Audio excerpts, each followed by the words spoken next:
USB charger, USB-C charger.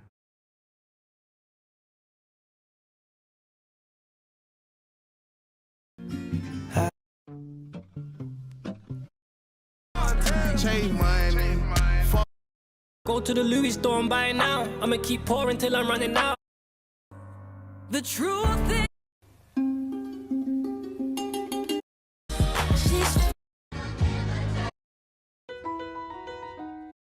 if you fuck me, then fuck you. With the game, and this shit bad on me. She shaking. It's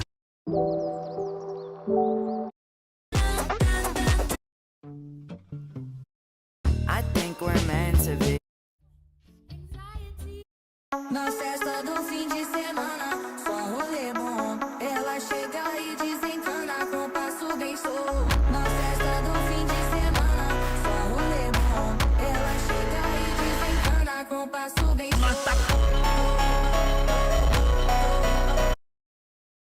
Na festa do fim de semana, só rolê bom. Ela chega e desencana com passo bem show. Na festa do fim de semana, só rolê bom. Ela chega e desencana com passo bem show.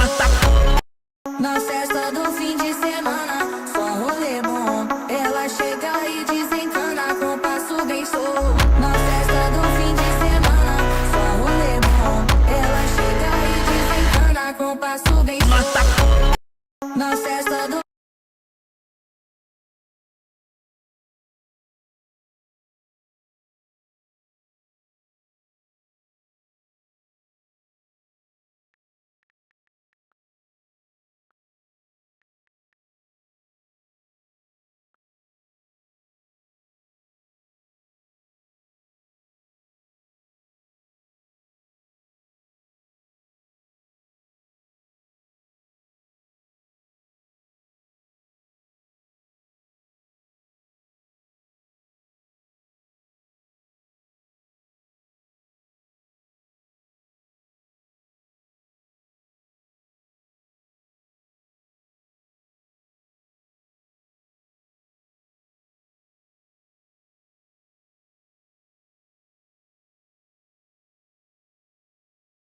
This is the Venerator, the future of handguns. Now this is still a prototype, but it has some... This is the Venerator, the future of handguns.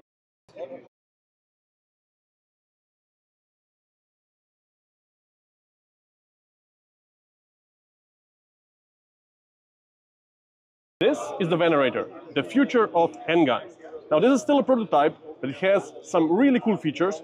So it has a very low bore axis, as you can see the barrel here. It has a rotating barrel, super nice trigger, but the cool thing is here, the LED display, which shows no mag right now. If I cock it, it will show the indicator. Also, if I insert the magazine, it shows how many rounds I still have left. If I remove one, you can see there. Now you can also check what's my barrel temperature, how many rounds did I shoot in total, and the battery life. This is the Venerator, the future of handguns. Now this is still a prototype, but it has some really cool features. So it has a very low bore axis, as you can see the barrel here. It has a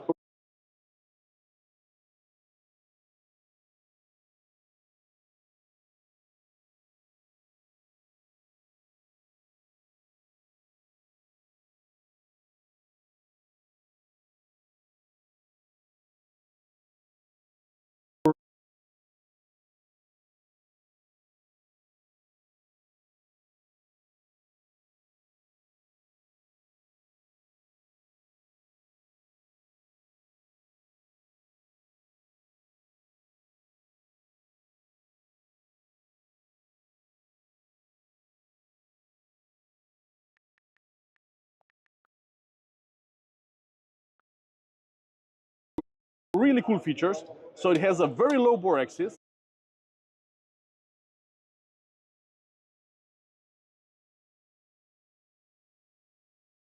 Personally, I hate reading, so I just upload every document I get to Speechify and just have it read it back to me. It's super convenient. I'm currently...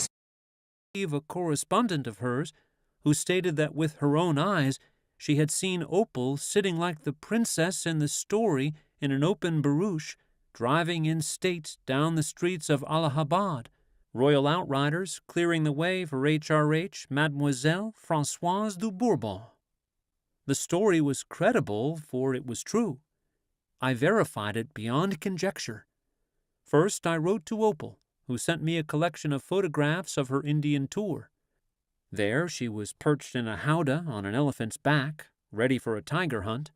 Henri de Bourbon, be it noted, was famous for his bag of 36 tigers, and I laughed as I recalled Opal chanting French verses in honor of his victory. And there she stood the center of many another turbaned group. Photographs, as I have remarked frequently in the narrative, can be liars, and many of them stem from Hollywood, which hardly contradicts the term. I was not satisfied, and since Opal's narrative identified two of the greatest Maharajas who had been her hosts, I wrote to both their courts. In due time 2 letters returned, emblazoned with regal crests, each informing me the writer's royal master bade the secretary reply that it had been his high privilege to entertain HRH Mademoiselle Françoise de Bourbon, and that a series of fêtes had been given to do her honor.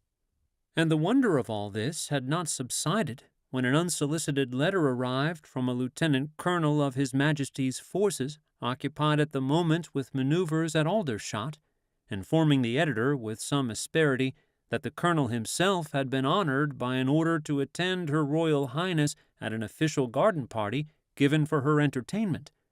And further he begged to ask who it was that had questioned the authenticity of the lady who had graced the occasion. I close this account on a melancholy note. In the journal which Opal sent to accompany her photographs, no vestige remained of the contagious fascination of an earlier day. She described things as they are. The dew of the morning had vanished.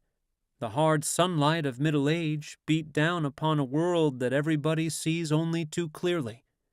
The fairy kingdom was now the playground of other children. Its gates were closed, and Opal stood without.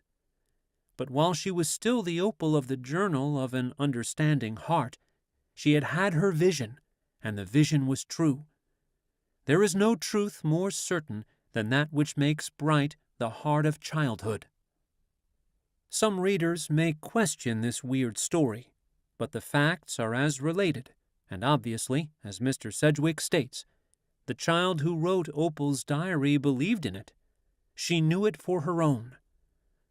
No greater verification of the fact that there is genuine magic in believing can be offered than this strange story of Opal Whiteley, who believed she was born a princess of India and later was accepted as one. From early biblical times to the present, there have been prophets, oracles, soothsayers, astrologers, and fortune-tellers. As a newspaper man, and I had the reputation of being a hard-boiled one, I have investigated a number of these so-called seers, and while some were obviously charlatans of the first water, there were others who mystified me. Certainly there are many of these fortune-tellers who believe in their ability to foretell the future. Materialists will say that that is impossible.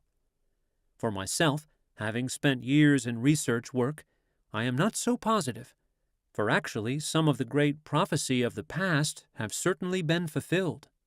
Even though there are many who deride the ability of astrologers, fortune-tellers, and the like, there are millions of people in this world, including at the present day some of our greatest financiers, statesmen, and even according to reports in recent years, members of our own cabinet, actors and actresses, and people in all walks of life who believe in prophecies. No matter what my views are about the ability of anyone to foretell the future, I have long held the thought that it wasn't so much what the prophets foretold as it was the reliance of the subjects upon what the astrologer or soothsayer predicted for them that brought certain things to pass. In other words, a suggestion in the form of a prophecy was planted by the seer in the mind or the subconscious mind of the individual, which immediately went to work to make it come true. It was the power of suggestion working in the individual to make the prophecy a reality that finally produced the outcome. I believe that is what happened in the cases which I have cited. I think of that great trooper, Marie Dressler, who probably evoked more laughter from a greater number of people than any other actress of modern times. Those who saw her in Tilly's Nightmare, Tugboat Annie, and various stage and screen appearances will never forget that great personality. Those of my readers familiar with her story know that Marie Dressler had a very hard time, suffering many privations before she became a great screen star known to millions. Whether true or not, I have read and heard that it was the advice and prediction of astrologers that landed Marie Dressler at the top. In this connection, I relate the story of a strange experience I had shortly before Miss Dressler's death. In explanation, let me say that I firmly believe that when people get on a certain plane of thinking, or are attuned with their subconscious minds, they automatically become en rapport with one another. Shortly after I had written my little book, TNT, It Rocks the Earth, it hit me in a flash that all great men and women had been using what I had outlined, and I set out to verify this by writing numerous outstanding men and women for their views and comments. Marie Dressler, probably because I was her ardent admirer, was one of the first women selected. I heard her on the radio one night and knew instantly that she had a grip on that something which many people seek and seldom find, and I knew that if I wrote Miss Dressler, I would get a reply. My secretary, when I dictated the letter, volunteered the statement that Marie Dressler would never acknowledge receipt of it or my book. We even made a small wager, as I did later with several others. It is common knowledge that very few great screen stars personally acknowledge letters from unknowns, and it was upon this premise that those who wagered against me based their judgment. While I felt that Miss Dressler would immediately respond, I was astounded at her answer and comment, and especially at the sight of her enclosure, a check for 20 copies of my brochure. In her letter she said, "Thank you so much. Oh, what a book, if used rightly. As I read through it and look back, which I very seldom do, I check up on my own life. It looks as though I had been going down the right path." Naturally, now that this great woman has left us, her letter is among my cherished possessions, because I never had personal correspondence with a woman who had put so much of her great heart and soul into her work to cheer up humanity, and yet who had had more personal trouble, or who had put up a greater fight to reach the pinnacle of success. Incidentally, there You like my voice? You like my voice? It's how you want.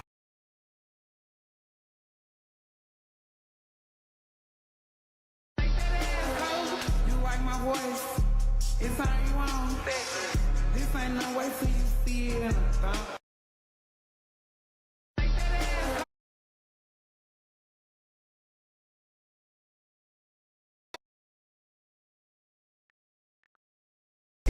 It's how you want.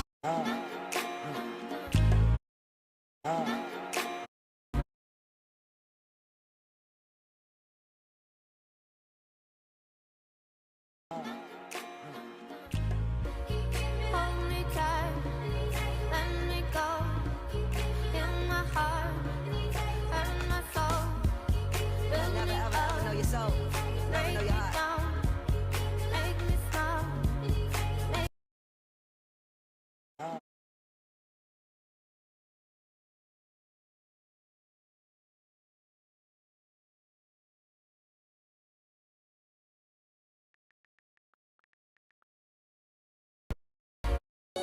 Weather outside.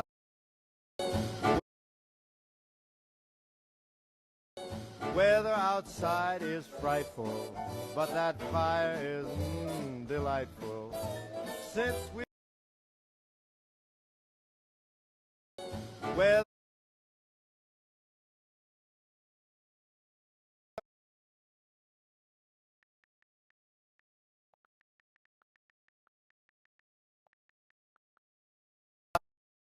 Until I see you, until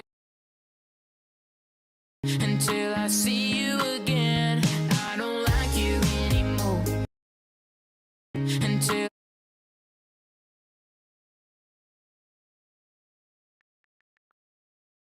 again.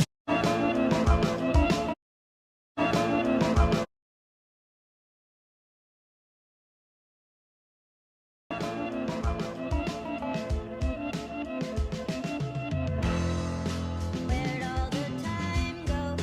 Starting to fly.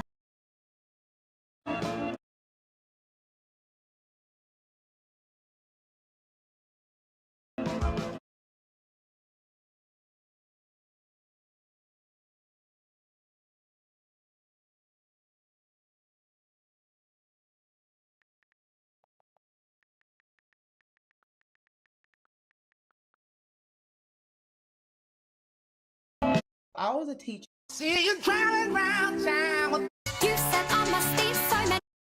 You said I must. You said I must eat so many lemons. 'Cause I am so bitter. I said I'd rather be with your friends, mate. 'Cause they are much fitter. You said I must eat so many lemons. 'Cause I.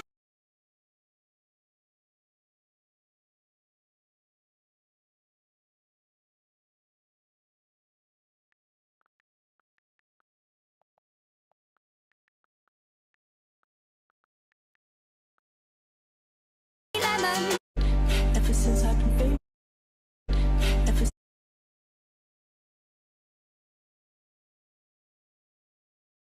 Ever since I've been famous, my time has been racing. My motives are basic. This life I've been chasing. These hearts I've been breaking. And these pills I've been tasting. Don't ever get naked, just put it in a ponytail. Fucking from behind, fucking with it close. Ever since I've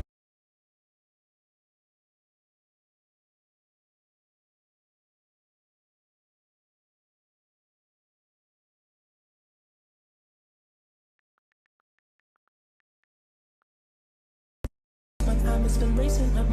My brother cooked per. I'm gonna be attempting the Ken Carson scream. I'm gonna be attempting. I'm gonna be attempting the Ken Carson scream. Over my face, 'cause I look good.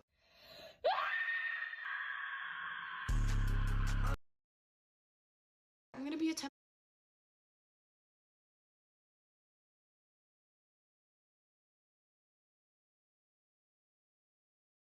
The Ken Carson scream. Over my face, 'cause I look good.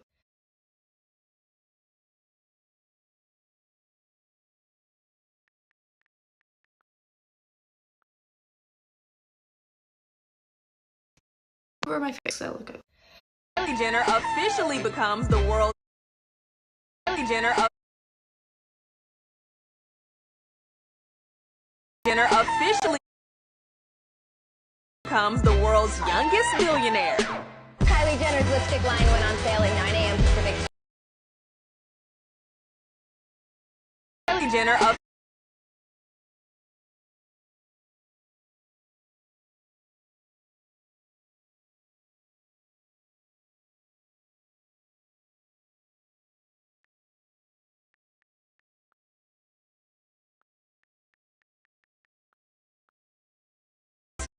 youngest billionaire. Kylie. Money talks.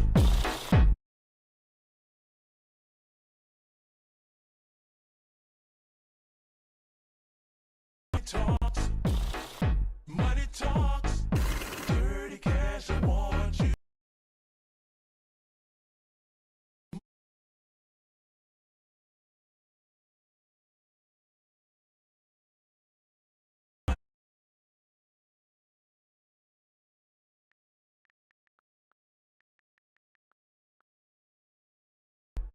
Money talks. Feel like a fool. Feel like a fool.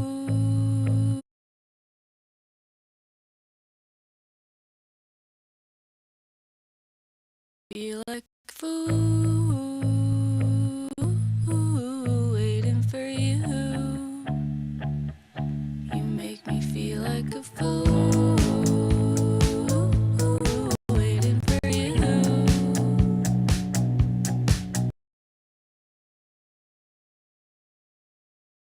feel like a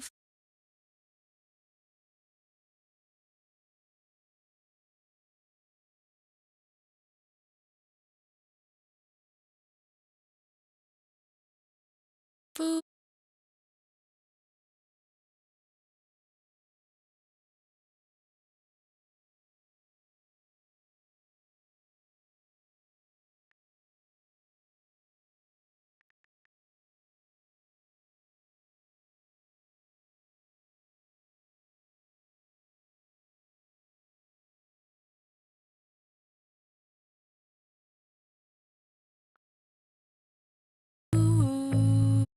But I watch your eyes.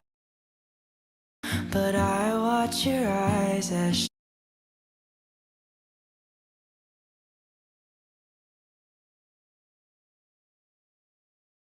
But I watch your eyes as she walks by. But I watch your eyes as she walks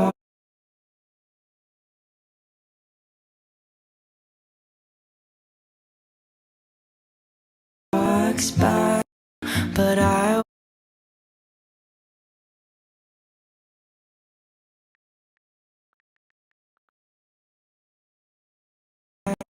as she walks by. But I watch your eyes as she Are two fine thoughts in her letter. First, it is futile to dwell on or think about the past. It is apparent Miss Dressler discovered this a number of years before her death, realizing that she couldn't give full play to thoughts of future accomplishments if she cluttered up her mind with thoughts of the past. Second, as she indicated in ordering extra copies of my brochure, she was always trying to help people, which may be a forlorn gesture in many instances. But she must have realized that the extending of such help did bring its own reward, even though it might have meant only personal satisfaction in knowing that a helping had been extended. The name of Helen Keller is known to millions. This famous woman was a marvel to me. As the world knows, she was deprived of her sight, hearing, and speech when she was 20 months old, and yet she became an inspiration, through her talks and her many articles and books, to thousands who were less handicapped than she. The story of her life is fascinating, because when Helen Keller, through stupendous effort, learned to speak, she gave to the world a new vision of what handicapped people could do when once they believed in their ability to achieve. It is interesting to know that Helen Keller was a confirmed Swedenborgian. As many readers may know, Swedenborg lived in the early days of the 18th century and was perhaps one of the world's greatest mystics. He was a very unusual man, as he, too, could foresee the future, having anticipated the submarine, the machine gun, flying machines, and the horseless carriage that would go 20 miles an hour. I don't know whether Swedenborg could be called a spiritualist, as we know the meaning of the word today, but he certainly had something far beyond the ken of the average person. He believed greatly in the power of the mind, and had trances, visions, and strange dreams, which must have come from his subconscious mind. Another outstanding woman of our time, who has been the subject of much controversy, and whose name is known to millions, because a motion picture depicting her life has been shown throughout the world, is Sister Elizabeth Kenny, who brought from Australia in 1940 an idea for treating polio victims. As a nurse in Australia, she discovered what is known as the hot pack system, a method of applying hot water packs to the afflicted portions of the polio victim's body.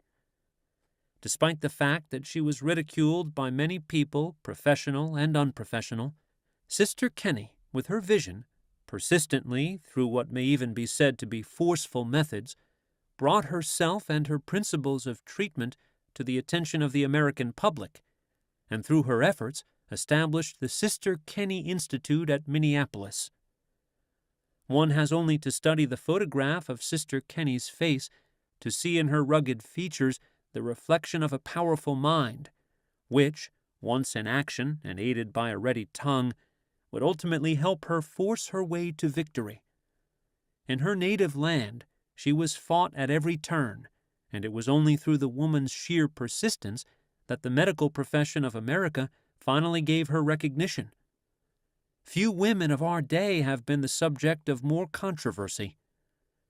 From what one reads and hears about Sister Kenny, she is convinced to the nth degree that her methods are right and practicable, and even though the whole world might attempt to discredit her, she could go marching bravely on.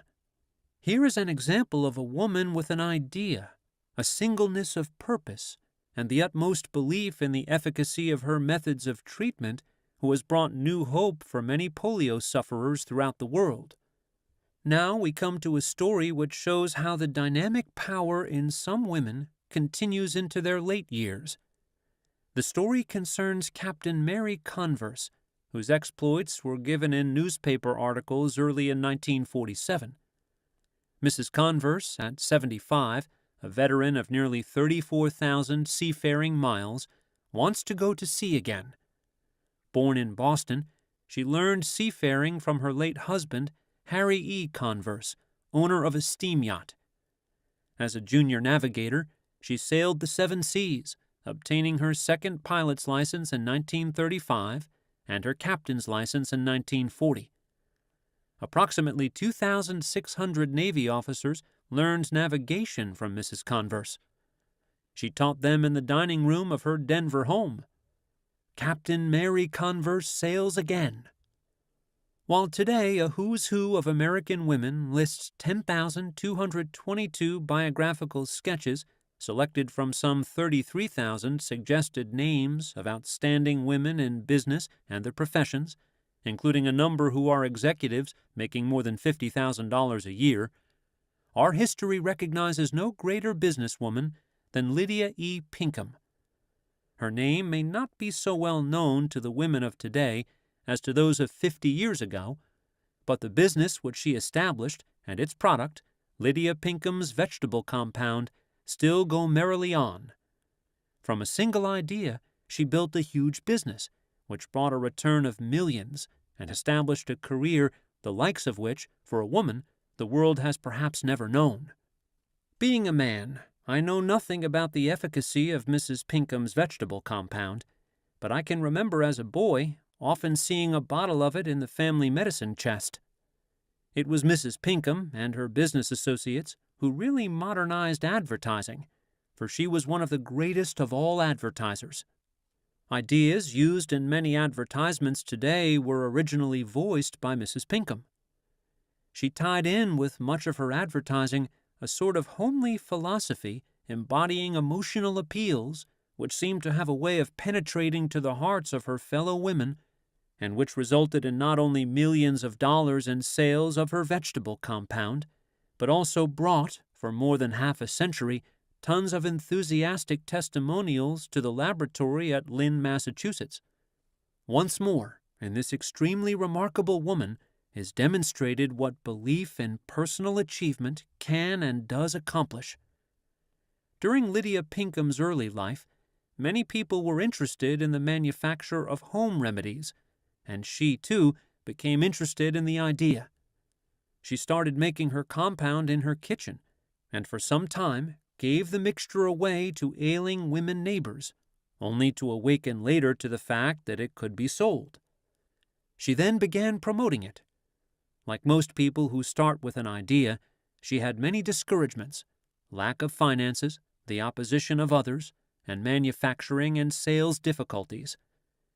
But nothing daunted this New England woman, for her tremendous driving force and enthusiasm reached and engulfed every member of her family. Especially was this true after her business really got going.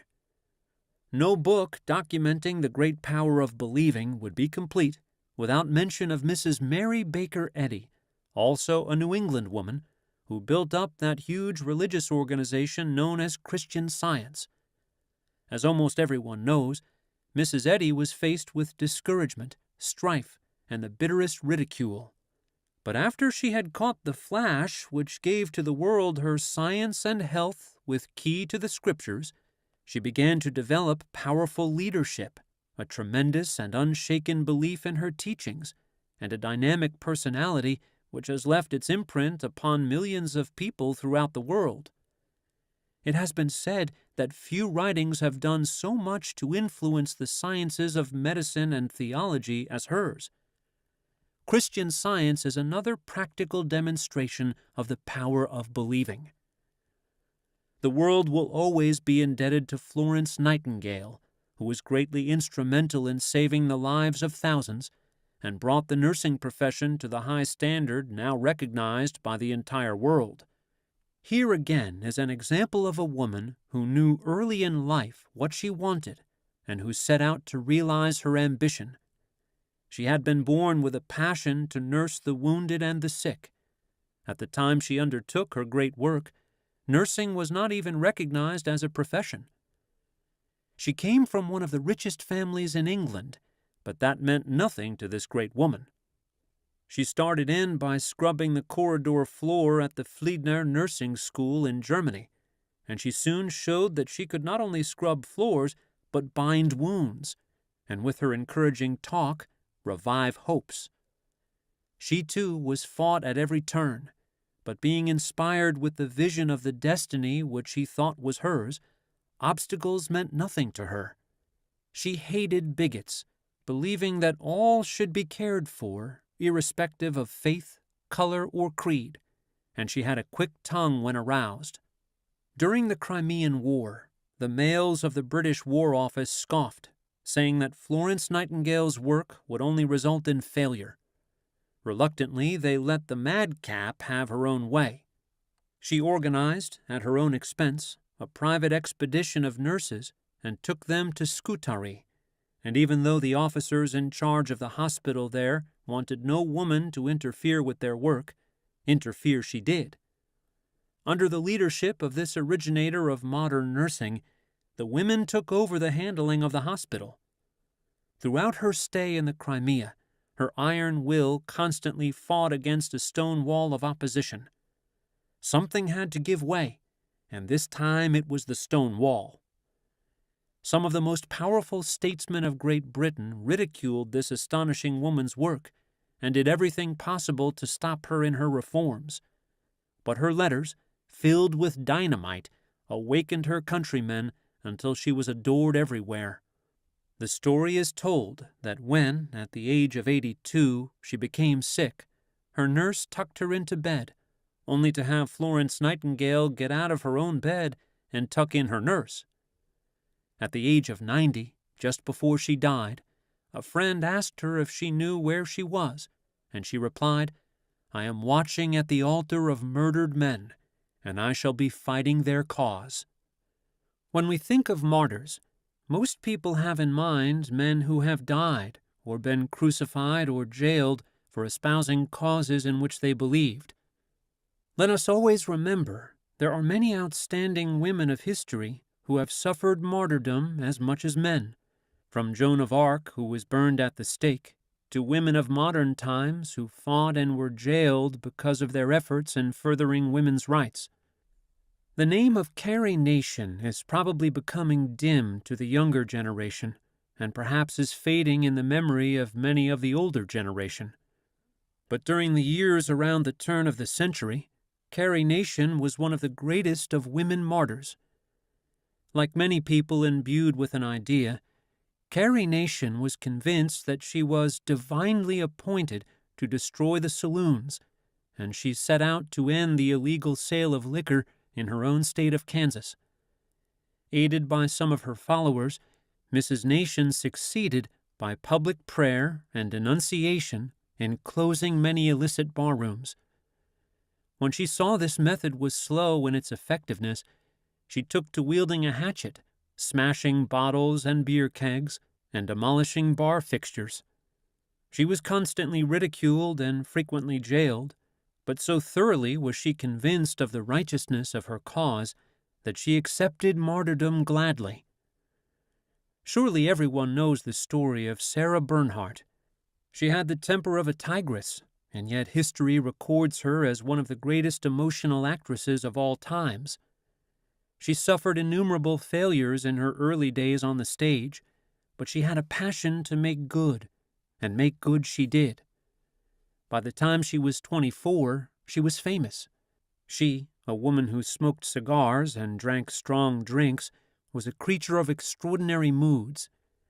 She would visit cemeteries and sit on tombstones as if in grief for the departed. Sarah Bernhardt never appeared to be concerned with what people thought about her, and, as a matter of fact, she reveled in their comment. She was an individualist in the highest sense. The memory of her dramatic acting will probably go on forever. Even though she had to have an artificial leg toward the end of her life, she continued her stage work, for nothing could change her lifelong belief that she was a supremely great actress, and she was to the end of her life in 1923.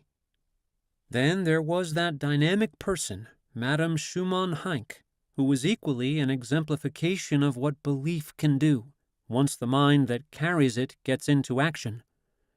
She was inspired early in life, giving to the world her beautiful voice at the age of 15, when she became an opera singer. She, too, became famous in the old world, but when she came to America, it was the fulfillment of a dream that had burned fiercely within her for many years. Her heart was torn many times, but even in the face of overwhelming odds, Madame Schumann-Heink always came smiling through. Here was a woman whose oldest son had gone off in World War I to fight for the Kaiser, while her other 4 boys were in the opposite trenches. But among those of us who heard her sing the Star-Spangled Banner in her quaint foreign accent, there were many who took off their hats and wept.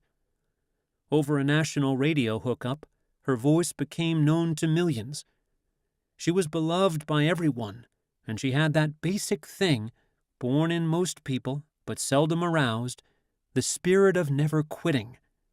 It was at the age of 72, when she was signed up as a successor to Marie Dressler, that the curtain rang down on this great performer. No matter of what race, creed, or color, who has heard the wonderful contralto voice of Marian Anderson without being deeply moved and charmed by it? Yet few realize the very humble background of this great artist. I recall the story that as a child of 6, she wanted a violin. It was at the time she was learning that she could earn 5 or 10 cents by scrubbing doorsteps in Philadelphia. If there ever was a woman who believed in her dreams and who made them come true, it was Marian Anderson. She climbed to world fame and yet had to overcome, especially in our country, many handicaps and prejudices. Her triumph is one of the most dramatic in musical history. It was in Washington, D.C., on Easter Sunday of 1939, that this Negro girl of humble origin, standing before the Lincoln Memorial, thrilled an audience of 75,000 people, studded with cabinet members, senators, congressmen, and famous people in business and society. As we read the story of Marian Anderson, we must become convinced that she, too, succeeded through her belief, and that the great source of her inspiration came from her subconscious mind. In this book are to be found numerous examples of men using the subconscious mind to achieve, but it is rather unusual to run across any written records of its use by women. Let me introduce here the story of a young woman who tells how her subconscious mind was directly responsible for her success. She is Angela Lansbury, the well-known young movie actress, who was interviewed by Mildred Messerow for Reach magazine. The interviewer tells us, Angela Lansbury, the brilliant young screen star, aside from having beauty and dramatic ability, was also a girl with an exceptionally good brain. Angela's blonde beauty has become familiar to millions of moviegoers through her masterly interpretation of the maid in Gaslight, her charming adolescent buoyancy in National Velvet, and her poignant interpretation of the tragic cafe singer in The Picture of Dorian Gray. So varied a range of character interpretation requires brains as well as beauty. Angela has both. It was during a rest interval here, Hollywood, that she launched forth upon one of her favorite themes, her faith in her own destiny. Ah, she amended quickly, I think perhaps I've phrased that badly. I don't mean anything magical or occult. Perhaps faith in the power of the subconscious mind would be a better way of saying it. In the manner of Tennyson, perhaps, or Stevenson, was suggested. Exactly. Not that I think my abilities in any way resemble their genius, you understand, but I think I've learned how to tap the resources of the subconscious. Everyone knows that the subconscious mind stores all sorts of abilities, memories, and aptitudes we don't ordinarily utilize. What I'm trying to say is that when you've learned how to draw on your subconscious powers, there's really no limit to what you can accomplish. Angela has schooled herself in the technique of this self-suggestion. Since first she chose acting as a career, she has constantly held in her mind a picture of what she aspires to achieve. She has even, she confessed, written down from time to time the goals she wants to reach. Obviously, she has tapped the reservoirs of creative material which few of us know how to use. Within the subconscious lie the materials of genius itself, of powers which, when properly recognized, may burst into the mental field of activity in patterns which surpass our conscious abilities. And how do you go about tapping your subconscious mind? I asked. Heavens, I don't want to sound stuffy and highbrow, but it's really awfully simple. If you tell yourself over and over again that there's no limit to the creative power within you, that's about all there is to it. Honestly, I believe that's true. Whatever intelligence or creative force, or whatever it is, that resides in the world is like, she waved a strong, beautiful hand expressively, like light or air, or something of that sort. It doesn't belong to me, especially. It's there, to be tapped and expressed by anyone who knows how to get at it. This isn't a cut-and-dried formula for success by any means, she continued. It doesn't let you off hard work. You've got to keep plugging like mad, perfecting whatever kind of expression you've got, adding constantly to your skill, whether it's in acting or painting, or even making a dress, so that, when the chance for self-expression does come, when the time arrives for you to call on your subconscious power to express itself, you have a good set of tools for it to work with, a proper medium through which your creative urge can be portrayed. Catch on? She added with typical humor. About the suggestibility of the subconscious, I prompted. Oh, that. Well, when you're about to drop off to sleep, just tell yourself that tomorrow's the day you've got to surpass anything you did today. That, whatever demands are made upon you, all your abilities, all you've learned, perhaps things you've forgotten you ever knew, all these will be available to you. Bearing in mind an actual mental picture of the situation is even better. If you're scheduled to do a screen test, for example, you see yourself acting out that test better than anyone's ever done it before. Act it like mad in your mind. Be Duse, be Bernhardt. In your mental picture, be the best there is. And when the actual test comes off, you find, often to your surprise, that you're acting better than you know how. The subconscious is a pretty dramatic factor in personality, I believe. It likes to act and sing and paint and express itself. It likes to surpass in anything it's called on to do. Your responsibility is to equip it with tools for expression, to give it a chance, and then make it an ally behind the scenes. Another example, and one of the most outstanding, is the story of how Uncle Tom's Cabin came into existence. It will be recalled that it was written by a wisp of a woman, Harriet Beecher Stowe, whose name will be remembered as long as there is American history. In 1850, Mrs. Stowe swore a solemn oath that she would write something that would make the whole nation feel what an accursed thing slavery is. For 2 months, she tried in vain to think of the story which was later to shake the world.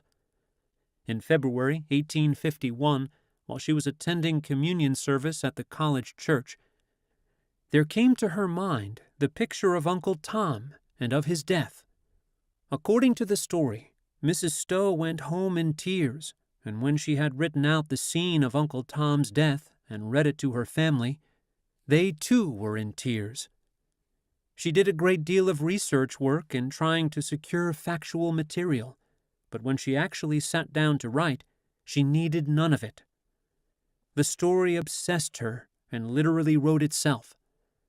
Out of her subconscious mind surged long-forgotten memories and photographic impressions, which arranged themselves almost automatically in proper sequence on paper. Mrs. Stowe didn't think out these incidents and their background. She actually saw them. And while in her time little was known of the subconscious mind, it is obvious that it was the source of this story, which many claim brought on the war between the states. Mrs. Stowe, to her dying day, insisted that it was God and not she who had written this book. There are many famous women, including the Bronte sisters, Elizabeth Browning, Susan B. Anthony, Evangeline Booth, Jane Addams, who attained niches in the Hall of Fame.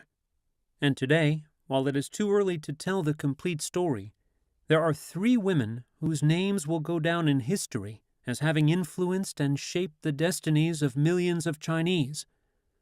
These are the famous Soong sisters, perhaps the best known of whom is Madame Chiang Kai-shek. The others married respectively Dr. H. Kung and Dr. Sun Yat-sen, both Chinese leaders. As we come down to the present day and read the stories of women who have big ideas, we run across such people as Mrs. Matthew Astor Wilkes, one of the richest women in the world, and the daughter of the late Hetty Green, who, herself, amassed a fortune of over $67 million. Mrs. Wilkes is following in the footsteps of her famous mother. Then we have the account of Vera Nyman, which is literally another story of rags to riches. An idea, $15, and a bathtub put her into a business for which Mrs. Nyman recently refused $1 million. When she married her husband, Bernard, in 1920, she had the belief that she and her husband were going to make $1 million. It took her 27 years to achieve her objective of the million, but she had it within her grasp when a drug concern offered her that sum for her plant. Mrs. Nyman rang doorbells selling a liquid cleaner, and later, by cooking chemical stews night after night in her own home, hit upon a combination of ingredients that would clean 90% of painted surfaces. Her product today is known to millions of housewives, and last year her sales topped $2,500,000. Mrs. Nyman, who day after day of making personal calls encountered more than 50,000 housewives, knows what it means to face discouragement. But her belief that she would ultimately make $1 million never faltered. Who's Who in America gives the stories of dozens of women who, as top-flight executives, writers, and professional women, receive from $25,000 to $100,000 a year. For example, here's the case of Mrs. George T. Gilmer of New Orleans, better known under the name of Dorothy Dix, the famous advisor to the lovelorn, who is reported to have received better than $75,000 a year. Then there is Mary A. Baer, president of the Oliver H. Baer Company of Philadelphia, with a salary of $50,000. And by no means is Helena Rubinstein, who owns the famous cosmetic manufacturing company and whose income must be tremendous, to be overlooked.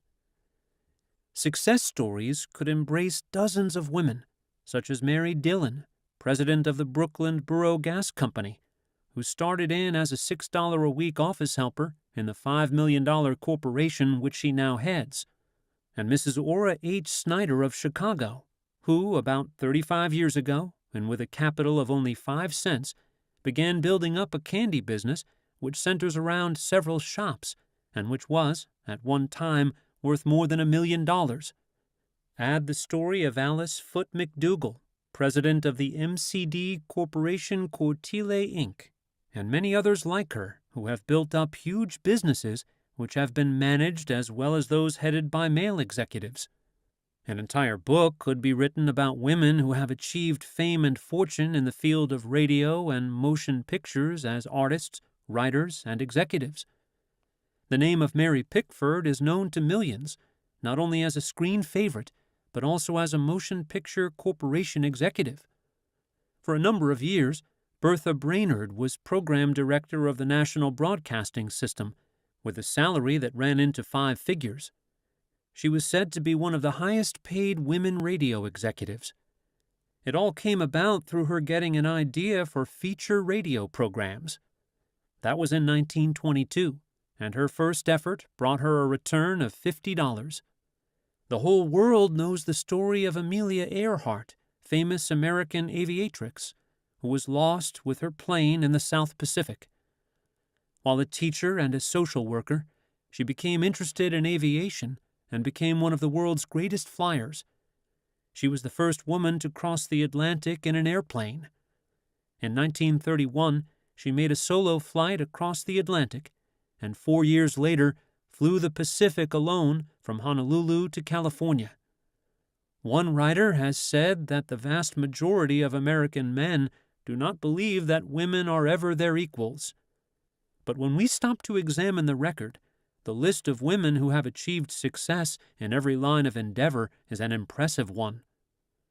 Here is the story of a great American woman who scored a double success as a homemaker and a career woman. She is Mary Roberts Rinehart, who, for more than 40 years, has thrilled the mystery story fans of the world. Necessity forced her to make some money to retrieve the family fortunes which she and her doctor husband had lost in a stock market crash.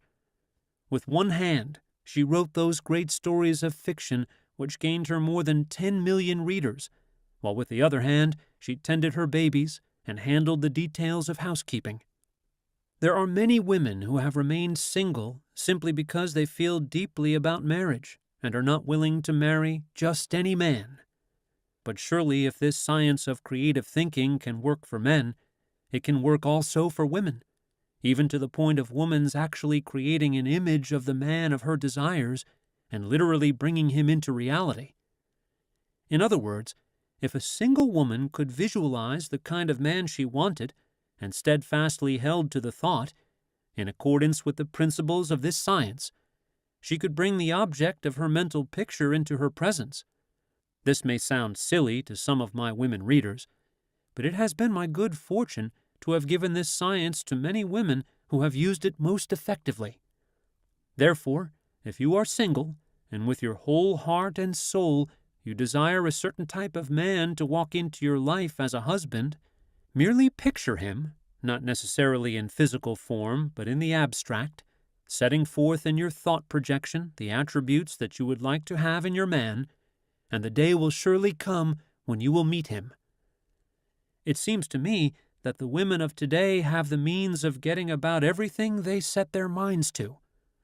Certainly, opportunities are all around them. In fact, there never was a time in history when the world was so open to women as it is today. There are comparatively few fields among those which were formerly restricted to men in which women are not now represented. Today you'll find women in science, the fine arts, journalism, publicity, government, and various other branches, all working intelligently and with full knowledge of their duties and aware of their new opportunities and responsibilities. There can hardly be any doubt that all of this is largely because modern women are receiving the same education as men, with the result that they are not alone becoming acquainted with subjects hitherto regarded as essentially for men, but that their conscious or reasoning mind is being developed. In a way, it is perhaps superfluous for me to call women's attention to the importance and advantage of using their subconscious mind, for they have always used it. As a matter of fact, they are experts in the use of it, only they have always thought of it as woman's intuition.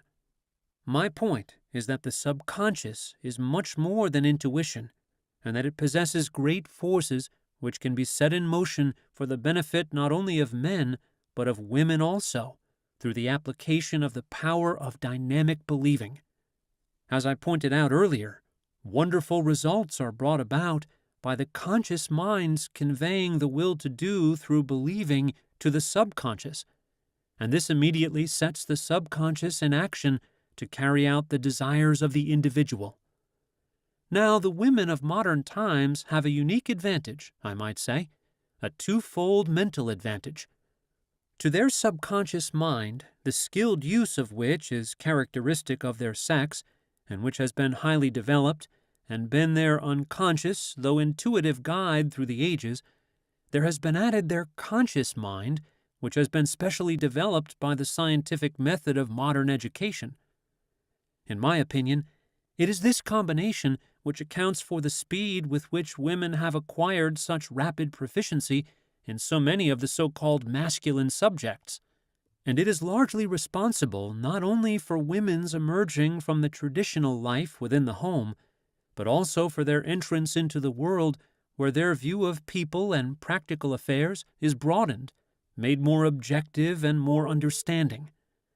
Furthermore, it enables women in the home to have a better comprehension of the work of their men, as well as a deeper interest in the school studies and future life work of their children. My fundamental aim is to show how each person can develop his plus powers, the seeds of which lie within his subconscious mind. It is these plus powers which will enable you to obtain the things you want and the things you would like to be, in addition to what you have and what you are already. By this new cooperation of the conscious and subconscious minds, you can gain those things which you feel deeply are necessary to your life and happiness, and also keep alive the feeling that no matter how long you live, you are undergoing personal development, are, in a word, progressing. Always remember that the subconscious mind, in addition to being the seat of intuition, is a repository of great power and has inexhaustible resources. The more you call upon these resources, the more there are placed at your disposal. Remember also, the subconscious is ageless. It can never grow old or tired, and you can draw upon it all your life. The only thing you need is the power of believing, sincerely, strongly, and completely. Once the subconscious has received your message and understands your desires and ambitions, it will be only a short time when your desire will be fulfilled and your ambition achieved. This book tells of the many men who have used this science and succeeded, but I would like to impress upon my woman readers that they have the same two minds, conscious and subconscious, and that through them they can succeed just as men have. It is all a matter of believing and of cooperation of the two minds, according to the principles here set forth. The magic which comes from believing is real, for it has been demonstrated in the lives of some of the most successful. It can be demonstrated in your life by your own personal believing. Chapter 9. Belief Makes Things Happen. In 1944, a Popular Digest magazine had a story about a group of scientists in Chicago who were experimenting with moths. A female moth of rare species was placed in a room, and 4 miles away a male moth of the same species was released. In a few hours, the male moth was found beating its wings against the window of the room in which the female was confined. The editor declared that he believed that ideas fly with the sureness with which the female moth communicated her whereabouts to the male across incredible barriers to one mind for which they are originally intended. Here is a simple experiment that will make you wonder whether the birds don't possess telepathic or clairvoyant power. In the off-season, put some scraps of bread in the backyard. There isn't a bird in sight, but hardly have you entered the house before birds begin to congregate. First come sparrows and wrens, then robins, and in 2 or 3 minutes the yard is filled with birds. Put out anything but food, and not a bird appears. What brings them to your yard? How do they know the bread is food for them? Science can give no answers. Edwin C. Hill, in his broadcast of February 17, 1947, in talking about butterflies, made the statement that the more scientists investigate, the more they are becoming convinced that birds and insects have a wireless of their own or some other invisible manner of communication with one another. This has long been a theory expounded by nature students, and, as a matter of fact, many books have been written on the subject, notably one by William J. Long, How Animals Talk.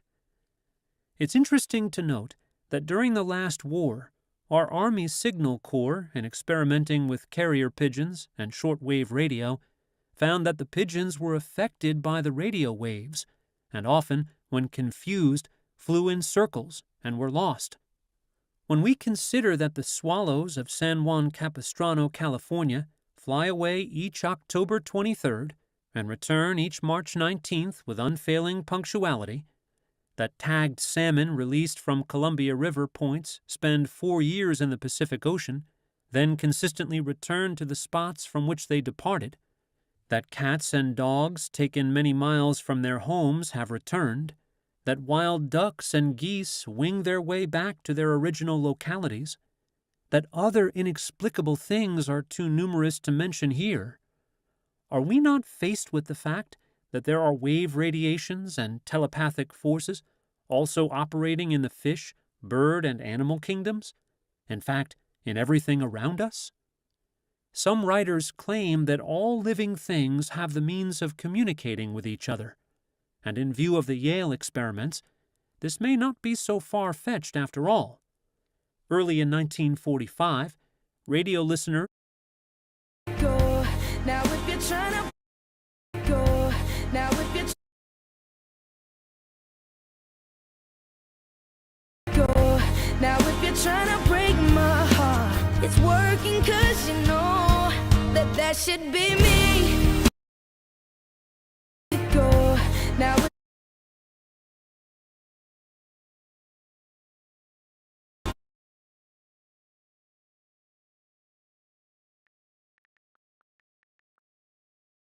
break my heart, it's working 'cause you know that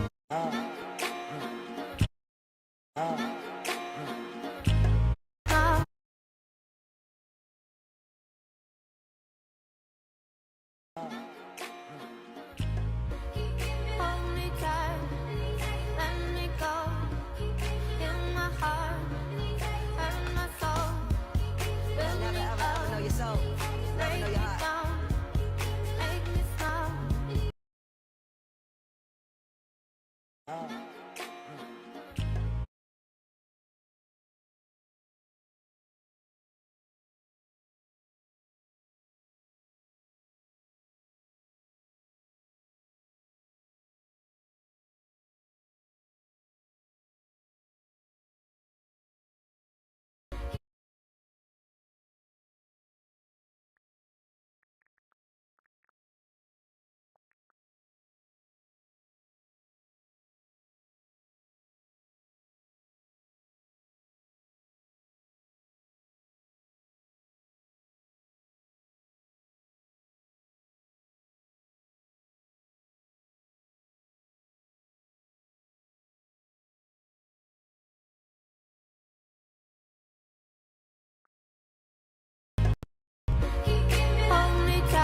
Look, lady.